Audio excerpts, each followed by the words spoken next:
AP assembly సమావేశాలు చివరి రోజు కొనసాగుతున్నాయి. చివరి రోజు కావడంతో పలు కీలక అంశాలపై సభా వేదికగా చర్చ జరగనుంది. డ్రోన్, క్రీడా, పర్యాటక విధానాలపై ప్రకటన చేయనున్నారు. ద్రవ్య వినిమయ బిల్లుకు ఉభయ సభలు ఆమోదం తెలపనున్నాయి. 2047 విజన్ డాక్యుమెంట్పై ఆర్థిక మంత్రి పయ్యావులం హౌస్కు వివరించనున్నారు. రుషికొండ నిర్మాణం, అమరావతి పునర్నిర్మాణం వంటి అంశాలపై ప్రధానంగా చర్చించనున్నారు. వరదలతో ఎదురైన పరిస్థితులు, తీసుకోవాల్సిన ముందస్తు చర్యలపై చర్చించే ఛాన్స్ ఉంది.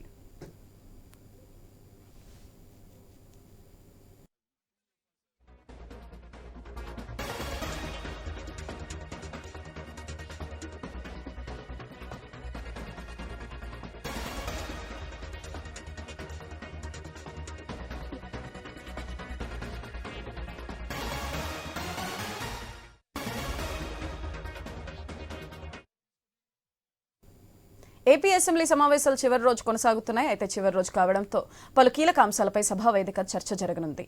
దీనిపై మరింత సమాచారం మా ప్రతినిధి ప్రశాంత్ ఫోన్లైన్ ద్వారా అందిస్తారు. ప్రశాంత్, హరీష్ చెప్పండి.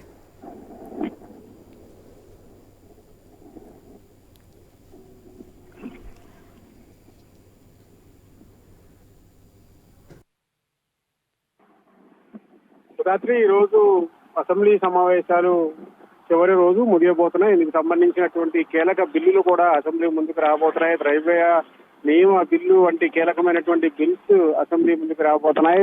22వ తారీఖు ఈ రోజు ఆఖరి రోజు అసెంబ్లీ సమావేశాలకు సంబంధించినటువంటి అజెండాలపైన ఇప్పటికే సభ్యులకు కూడా సమాచారం అందినటువంటి నేపథ్యంలో అటు మండలి, ఇటు శాసనసభకు సంబంధించినటువంటి సమావేశాలు ఈ రోజు ముగియబోతున్నాయి. శాసన మండలిలో ఇప్పటికే వైఎస్ఆర్ కాంగ్రెస్ పార్టీ ప్రధాన ప్రతిపక్షంగా ఉన్నటువంటి నేపథ్యంలో మండలిలో ఈసారి పెద్ద ఎత్తున చర్చలు జరిగాయి. వైఎస్ఆర్ కాంగ్రెస్ పార్టీ అదేవిధంగా కూటమి సభ్యుల మధ్య మాటల యుద్ధం జరిగినటువంటి సిచ్యువేషన్ కనిపిస్తుంది. అదేవిధంగా వైఎస్ఆర్ కాంగ్రెస్ పార్టీకి సంబంధించినటువంటి నాయకత్వం, లీడర్ ఆఫ్ అపోజిషన్ బొత్స సత్యనారాయణకి సంబంధించినటువంటి అజెండాలు, అదేవిధంగా పలు కీలకమైనటువంటి బిల్లులు వచ్చిన సమయంలో వైఎస్ఆర్ కాంగ్రెస్ పార్టీ చేసినటువంటి ఆర్గ్యుమెంట్స్ కావచ్చు, అదేవిధంగా అధికార కూటమి ప్రభుత్వం చేసినటువంటి ఎదురుదాడి కావచ్చు, మొత్తం అన్ని అంశాలతో కూటమికి సంబంధించినటువంటి ప్రభుత్వం ఒకవైపు, మండలిలో ఈసారి ఎక్కువగా చర్చ జరిగినటువంటి సిచ్యువేషన్. ఎందుకంటే ఈసారి జరిగినటువంటి అసెంబ్లీ సమావేశాలకి వైఎస్ఆర్ కాంగ్రెస్ పార్టీ బహిష్కరించినటువంటి నేపథ్యంలో మండలి కేంద్రంగా చేసుకుని రాజకీయం మొత్తం కూడా నడిచినటువంటి సిచ్యువేషన్ కనిపించింది. ఈ రోజుతో ముగుస్తున్నటువంటి నేపథ్యంలో అటు పిఎస్సికి సంబంధించినటువంటి ఎన్నికలకు సంబంధించి, అదేవిధంగా ఇతర కమిటీలకు సంబంధించినటువంటి ఎన్నికలు కూడా జరగబోతున్నాయి. ఇందుకు సంబంధించినటువంటి ఏర్పాట్లు కూడా అధికార యంత్రాంగం పూర్తి చేశారు. సుధాత్రి.